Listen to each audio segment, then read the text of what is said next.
What's up guys, my name is Kevin, and today I'll be talking about the stocks I'm watching right now in the market for the month of June. And the first stock that's going to be on my list is Facebook. And Facebook is a company that specializes in social media, online advertising, getting into other segments like Oculus, which focuses on virtual reality, augmented reality. And most people know Facebook from Instagram, Facebook, social media, and knowing that they advertise. Most of their revenue comes from online advertising.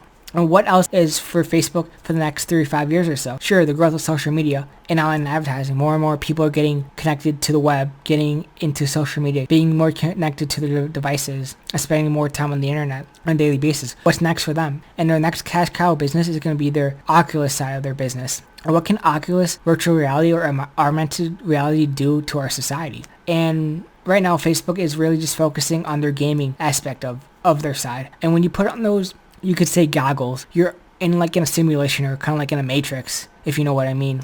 Like your five senses or your body thinks you're into this like game and you can control it. Facebook has about 20% of their workforce working on this segment of their business. And they're not really just focusing on gaming. They want to get into the music industry, fitness, movies, and even workplace, like in the military. Like what can these goggles do to enhance human life and in other simulations too? Like the military could use these goggles for simulations for special missions. Or you could put on these goggles and immerse yourself like you're at a concert, your favorite artist. Or with fitness, like you could be in a classroom where the trainer is doing exercises, but you're not actually there. You're in the room with your goggles and you can move with them like simultaneously. Which sounds weird at first, but I see our society going towards that. And number 4 is like they're getting into more of the creator economy. They want to get into more what Twitch does and YouTube, attracting more content creators, and these content creators could attract more of their audience into this platform. And they want their content creators to make money off ads from subscriptions or what they sell on their website. And those are the 2 segments of Facebook. And Facebook is a company that is a buy and hold forever. You could buy at any price, and their PE ratio, forward PE ratio, makes sense of what they're at right now. It's the most undervalued, most disrespected big tech stock in the market. Not a financial advisor, but it is based on the market cap. And if you're like Facebook and you're bullish on online advertising, social media, Oculus, and the creator economy, Facebook is a company that's doing all those segments and will continuously be growing 20 to 25% year-over-year growth for the next 5 to 6 years down the line. And we could say that with the Google. Google has the market share for their search engine. They're the biggest online advertising company in the world. They have YouTube, which is not a lot of people taking account of how big YouTube actually is. From people posting and people streaming on it, from live stream, people making videos, from any type of thing you want to look for on the internet, YouTube probably has it. And other segments they're really into is making their own self-driving technology. And with Google, it's a company that you just buy and hold forever. If you're bullish more in Google with online advertising, self-driving, and YouTube, why not invest into it? Buy and hold forever. And the next company that's big tech is Amazon. It's a beast, I call it. Number 1 e-com company in the world. They're getting into other segments besides their e-com with their online sales, Prime, focusing more on their online advertising side of their business. Google and Facebook have the majority market share, but Amazon's third in line. Amazon's taking it more seriously as the time has come. Besides being in e-com online advertising, they're in the cloud service with AWS, one of the biggest cloud providers, providing cloud services from small to big companies, from blue chip and to Upwork too. And these companies like Amazon, Google, Facebook, they're considered big tech, and they have trillion-dollar market caps besides Facebook, which will eventually come with Facebook. Or companies you could buy and hold forever, but you shouldn't put all your money into big tech. Like right here, like Facebook, Amazon, Google. You can consider Tesla too, and Netflix. And companies I own personally are Amazon and Facebook, which are the companies that I'm very bullish on for the future, and which I love their products and services. And these companies just are a buy and hold forever. The next company I'll be talking about in my video is Corsair Gaming. And Corsair Gaming is a company that I've been holding since December, and a company that specializes in, and it provides gear for professional gamers, content creators, the everyday person for PC gamers, mobile gaming, PC gaming, and console gaming. And Corsair isn't just in computer parts or in streaming gear.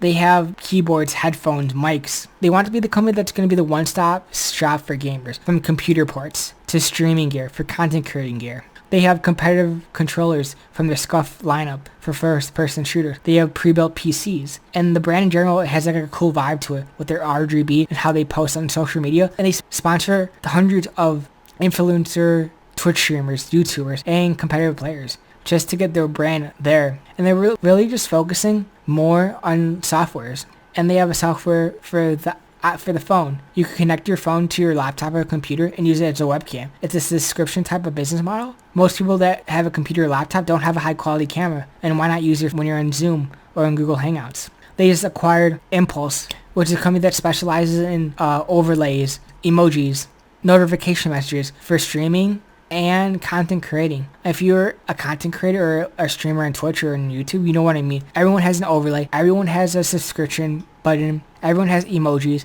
and notifications when someone follows them or someone subscribes to them. It pops up on the screen.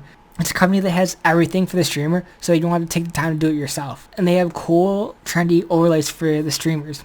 And if you're bullish on gaming and streaming for the next 3 to 5 years, why not invest into this company? Their forward PE ratio is, I don't think this is right, a 16. It's probably around like 22 or 23 forward PE ratio because of what happened today with Wall Street bets. But I think Wall Street's really just misjudging this specific company. They're saying Corsair is going to be growing only 7% next year. But what about their acquisitions that they're consistently doing or putting new products and services onto the market? I see, for my projections, I see this company growing 15 to 20% for the next 5 years or so. Low P ratio. Company that's growing 15 to 20% for the next 3 to 5 years or so. And if you're bullish on gaming and streaming, why not invest into it? The next stock I'm going to be talking about is Tattooed Chef. It's one of the most popular stocks on YouTube right now. A lot of channels cover this. Tattooed Chef is one of the fastest growing food companies in the market in general and in the food industry too. You can't name one food company that's growing 50 to 60% year over year growth for the next 5 years, 6 years or so, or how much expansion they're doing right now and how fast they're doing it. Tattooed Chef is a company that specializes in plant-based foods, and their main ingredient is cauliflower rice. And cauliflower rice is really just getting popular in the food industry. We could look at Chipotle. Chipotle introducing cauliflower rice as their alternative to brown rice and white rice. And Chipotle is getting into more plant-based foods. And you could see there's a market for consumers or millennials or Gen Z or baby boomers. They want to just eat healthy, want to keep the environment eco-friendly, and don't really resonate with meats. I'm a person that is both. I like eating animal-based proteins and eating and consuming Tattooed Chef.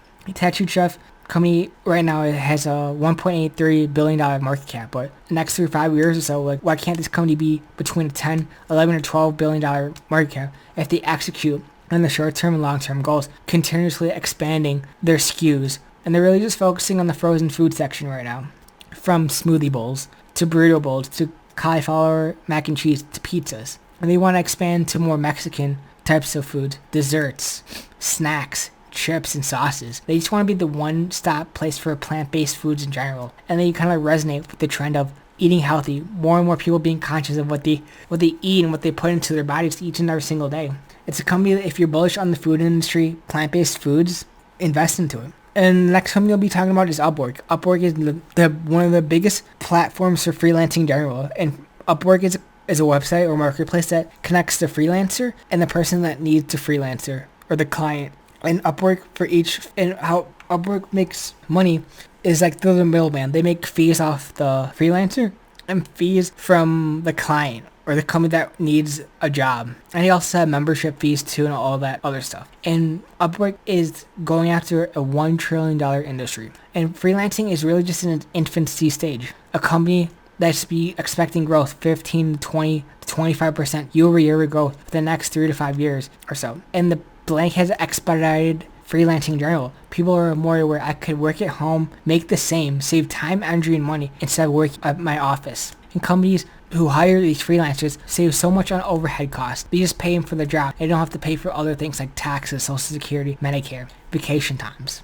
So it's like a win-win situation for both parties. And really, like, Upwork had a hot year last year. Will it stop? Is this company just gonna stay flat? Probably not. This company I'm very bullish on for the next 3 to 5 years or so. I'm up over 160% on this position. I will consider cost averaging up over time if Upwork stabilizes. And just really summing up my video, like, all these stocks not a financial advisor, are stocks that are going to be continuously going to be growing top line revenues consistently for the next years or so. They have a big TAM they're going after, and their companies are going to be number 1 and number 2. And this is just the beginning for all these companies I'll be talking about in my video. It's about just buying, holding, and it's doing your own research on these stocks or businesses. You're investing into the underlying business model. Thank you for watching and peace out.